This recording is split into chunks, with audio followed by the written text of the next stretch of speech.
Fiona woke to sunlight streaming across unfamiliar sheets and the warm weight of Kai's arm draped across her waist. For a moment, she lay perfectly still, letting reality settle over her like a second skin. She spent the night with her boss. She'd cheated on her boyfriend. She crossed every professional and personal boundary that existed. And she didn't regret a single second of it. Kai stirred behind her, his lips finding the curve of her shoulder.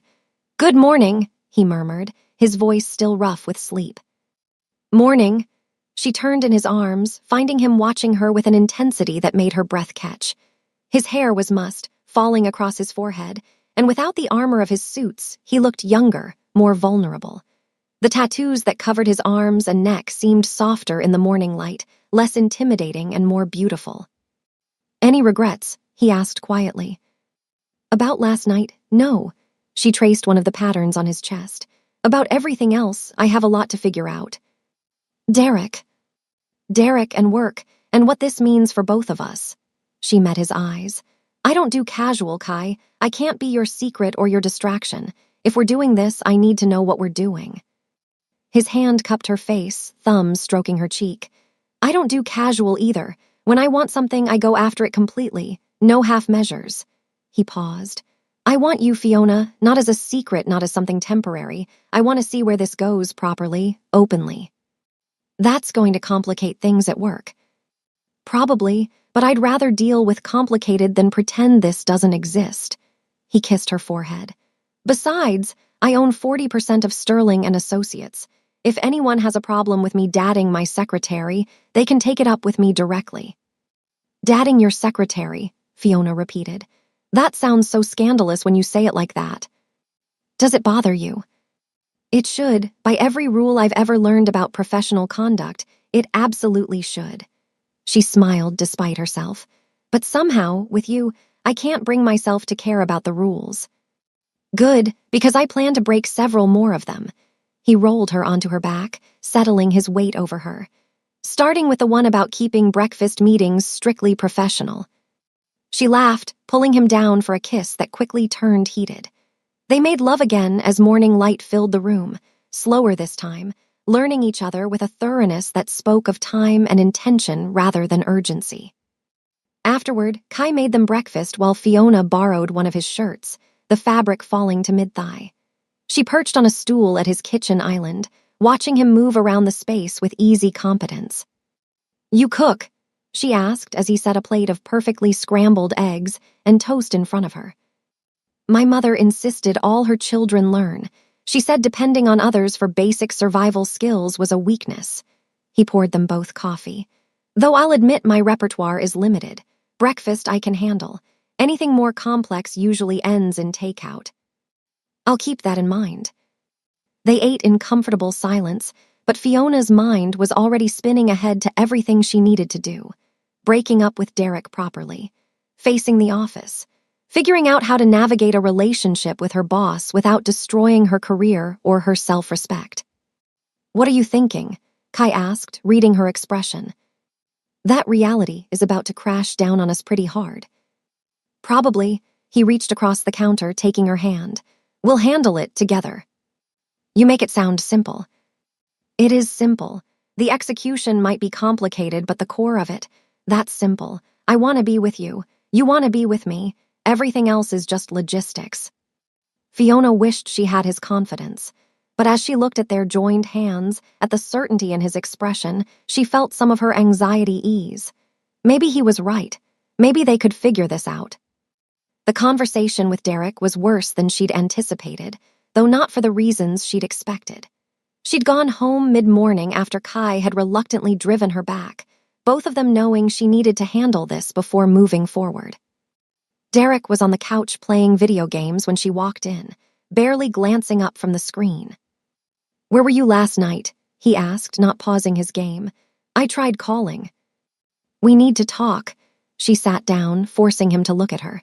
"Derek, this isn't working, this relationship. It hasn't been working for a while." Now she had his attention. He paused the game, turning to face her with an expression that was more annoyed than hurt. "Are you seriously doing this right now? Where is this coming from?" "It's been coming for months, maybe longer." She took a breath. We're not happy, neither of us. We're just comfortable, and that's not enough anymore. So what, you're just going to throw away 2 years because you're not feeling it? His voice rose. That's not how relationships work, Fiona. You don't just quit when things get boring. It's not about being bored. It's about being honest. We want different things. We've grown in different directions. And I think if you're really honest with yourself, you'll admit you feel it too. He stood up, packing. Is there someone else? Fiona hesitated. She could lie, make this easier. But she'd just committed to being honest, to doing this properly. Yes, but that's not why I'm ending this. I would be having this conversation regardless, because staying with you when I'm not in love with you anymore wouldn't be fair to either of us. Who is it? His face had gone red. Someone from work, that Korean guy, the executive. I saw the way he looked at you that time I came by the office. It doesn't matter who it is. What matters is that us, is over. I'm sorry, Derek. You deserve someone who's all in, and I'm not that person anymore. The argument that followed was ugly but mercifully brief. Derek oscillated between anger and wounded pride, but underneath it all, Fiona could see the relief. He'd been as checked out as she had, just too comfortable to do anything about it. By the time she'd packed a bag of essentials and called a car, they'd reached a cold truce. He'd keep the apartment through the end of the lease. She'd come back for the rest of her things when he wasn't there. Clean, clinical, the death of something that had been dying for months. She texted Kai from the car. It's done. I'm staying at a hotel until I find a place. His response came immediately. Come here. I have a guest room if you want space, but don't stay in a hotel. That's moving fast. I have 4 bedrooms. You can have your own space, your own privacy. Just let me help, please. She directed the driver to his address. Monday morning arrived with the weight of inevitable confrontation. Fiona had spent the weekend at Kai's apartment, true to his word in the guest room, though they'd spent most of their time together. They'd talked for hours, learning each other's histories and dreams and fears. They'd cooked together, laughed together, made love with an intensity that still made her blush thinking about it. But now, walking into Sterling and associates with Kai at her side, the bubble they'd created was about to pop spectacularly. They agreed to be direct about their relationship. No sneaking around, no pretending nothing had changed. If they were going to do this, they'd do it honestly. The elevator ride-up was silent, charged with anticipation. When the doors opened on their floor, Kai took her hand. Ready? He asked quietly. Not even a little bit. Good, that makes 2 of us. He squeezed her hand. But we're doing it anyway. The reaction was immediate and varied. Melissa's eyes went wide as she watched them walk in together, clearly together. Other secretaries whispered behind their hands. A few executives did double takes. By the time they reached Fiona's desk, she could feel the weight of dozens of stares. Kai leaned down, kissing her cheek in full view of everyone. I'll see you at lunch, he said clearly, making sure his voice carried. Then he headed to his office, leaving Fiona to face the inevitable inquisition alone. Melissa appeared at her desk within 30 seconds. Okay, you have to tell me everything. When did this happen? How did this happen? Is that why you look completely exhausted and radiant at the same time?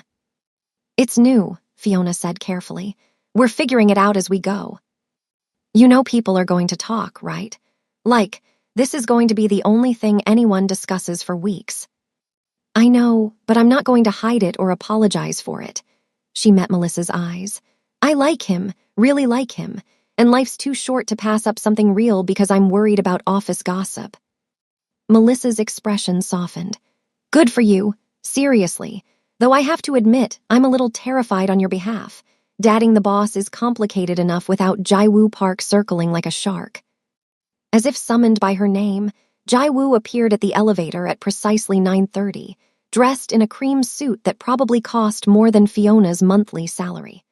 Her eyes found Fiona immediately, then tracked to Kai's office, then back to Fiona with an expression that could have frozen fire.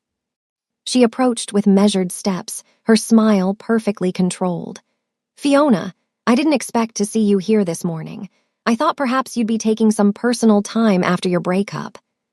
The implication was clear. She knew. Somehow she already knew everything. I prefer to keep busy, Fiona said evenly.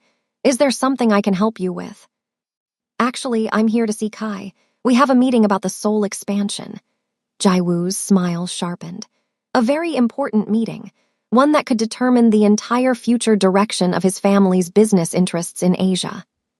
He didn't mention a meeting this morning. Oh, didn't he? How interesting. Jaiwoo leaned closer, lowering her voice. Let me give you some advice, woman to woman. Kai is a brilliant businessman, but he's also impulsive when it comes to personal matters. Right now, you're new and exciting, but the novelty will wear off, and when it does, he'll remember where his real priorities lie, with his family, his culture, his future. I think Kai is capable of deciding his own priorities. Is he, or is he just doing what he always does, pursuing something forbidden because the chase is more interesting than the prize? Jaiwoo straightened.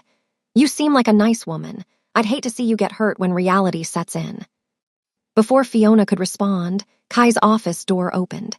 He took in the scene, Jaiwoo at Fiona's desk, the tension evident in both women's postures, and his expression hardened. Jaiwoo, I don't recall scheduling a meeting with you. Your mother asked me to stop by. She has concerns about the expansion timeline. Jaiwoo's tone was perfectly professional now. Do you have a few minutes? Kai glanced at Fiona, a silent question in his eyes. She gave a small nod, even though everything in her wanted to tell Jaiwoo to leave. This was part of his world, his business. She couldn't be the jealous girlfriend who created problems. Fine, 15 minutes. He held his office door open, waiting for Jaiwoo to enter. She did, but not before giving Fiona one last look, part warning, part triumph, that made Fiona's stomach twist. The 15 minutes stretched to 30, then an hour. Fiona tried to focus on her work, but her attention kept drifting to Kai's office where Jaiwoo sat across from him, animated and clearly comfortable. Through the glass, she could see them talking in Korean, Jaiwoo occasionally laughing at something he said, touching his arm in that familiar way that spoke of long history. Melissa appeared with coffee. Stop torturing yourself by watching. I'm not watching, I'm just observing. You're watching and spiraling, don't let her get in your head. What if she's right, though? What if this is just... Stop! Melissa set the coffee down firmly. I've worked here for 3 years. I've seen Kai with dozens of women, including Jaiwoo, and I've never seen him look at anyone the way he looks at you, like you're the only person in the room, like you matter more than any deal or business arrangement. We've only been together for a few days. Sometimes a few days is all it takes to know. Melissa squeezed her shoulder. Have a little faith in him, in yourself, in what you two have. Finally, Kai's office door opened. Jaiwoo emerged looking satisfied, which immediately put Fiona on edge. She stopped at Fiona's desk one more time. It was lovely chatting with Kai. We have so much catching up to do. She adjusted her purse. Oh, and Fiona, you should ask him about the dinner with his family next Friday. I'm sure he's planning to tell you about it, any day now. She left in a cloud of expensive perfume and subtle menace. Kai appeared a moment later, rubbing his temples. I'm sorry about that. My mother has apparently decided to insert herself into my personal life via Jaiwoo. What dinner? Fiona asked. He sighed. Friday night. My parents want to meet you. Well, actually, they want to try to talk me out of this relationship, but they're calling it meeting you to be polite. And you were planning to tell me when? Tonight. I wanted to talk about it properly, not spring it on you in the middle of a workday after Jaiwoo spent an hour trying to manipulate the situation. He sat on the edge of her desk. This is going to be complicated, Fiona. My family has very specific expectations about who I should be with. Expectations that include Jaiwoo. Expectations that include someone Korean, from the right kind of family, who understands the business and cultural dynamics. He took her hand. But what they expect and what I want are two very different things. I need you to know that. What if they hate me? They won't hate you. They'll probably try to intimidate you, test you, make you feel like you don't belong, but they won't hate you. His smile was wry. My mother is a formidable woman. She built half the family business from nothing. She doesn't hate people. She just has very strong opinions about what's best for her children. This sounds terrifying. It will be, but I'll be right there with you. He leaned closer. And after we survive dinner with my parents, we'll come back here, and I'll make it up to you in every way I can think of. Despite her anxiety, Fiona felt herself smile. That's quite a promise. I'm very good at keeping promises. The week passed in a blur of work, stolen moments, and increasing office speculation. Some people were supportive, others clearly disapproving. A few executives made pointed comments about professionalism that Kai shut down with icy efficiency. Fiona found herself constantly aware of being watched, evaluated, measured against some invisible standard. But through it all, Kai was steady. He'd bring her coffee in the morning, kiss her goodbye when she left his apartment, defend her in meetings where others tried to undermine her. He made his choice clear in 100 small ways that slowly began to quiet the worst of the gossip. Jaiwoo, however, remained a constant presence. She'd appear at the office with increasing frequency, always with some business reason that required Kai's attention. She was never overtly hostile, just persistently there, a reminder of everything she represented, the path of least resistance, the choice that would make everyone happy except possibly Kai himself. Friday arrived too quickly. Fiona spent an hour agonizing over what to wear, finally settling on a navy dress that was professional but not stuffy, elegant but not trying too hard. Kai picked her up at 6, looking devastatingly handsome in a dark suit. "You look beautiful," he said, kissing her softly, "and terrified." Accurate on both counts. "My parents are going to love you, or at least respect you, which in my mother's case is basically the same thing." He held her coat. "And if things get too uncomfortable, we'll leave. I'm not going to let them bully you." The restaurant was in Koreatown, upscale and clearly expensive. Kai's parents were already seated when they arrived, his father distinguished and quiet, his mother elegant and sharp-eyed in a way that made Fiona immediately understand where Kai got his intensity. The introductions were polite, conducted in English for Fiona's benefit, though she caught the quick exchange in Korean between Kai and his mother that seemed to involve some disagreement. Dinner was an exercise in subtle interrogation. Mrs. Yoon asked about Fiona's family, her education, her career goals, each question seemingly innocent but weighted with evaluation. Mr. Yoon was quieter, observing, occasionally asking a question that cut straight to the heart of matters. "So you work as my son's secretary," Mrs. Yoon said at one point. "That must be an interesting position." "I find it fulfilling. Kai, Mr. Yoon, is brilliant at what he does. It's rewarding to support that kind of vision." "And now you're also his girlfriend. Don't you find that dynamic complicated?" "Mother," Kai warned. "It's a reasonable question." Mrs. Yoon's gaze never left Fiona. "Mixing professional and personal relationships can be challenging, especially when there's such a significant power imbalance." "There's no power imbalance in our personal relationship," Fiona said carefully. "At work, yes, he's my boss, but when we're together as a couple, we're equals, partners." "Partners?" Mrs. Yoon seemed to taste the word. "Tell me, Fiona, what do you know about Korean culture? About what it means to be part of a Korean family with significant business interests across 2 countries?" "Very little, honestly, but I'm willing to learn." "Willing to learn?" Mrs. Yoon set down her chopsticks. "Let me be direct, since that seems to be the American way.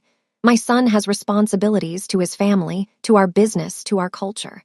The woman he chooses to be with will become part of all of that. It's not simply about what you're willing to learn. It's about whether you can handle the reality of what that life entails." "With respect, Mrs. Yoon, I think that's something Kai and I need to figure out together, not something that can be decided over one dinner." "Bold." Mrs. Yoon's expression was unreadable. "Jaiwoo warned me you had spirit."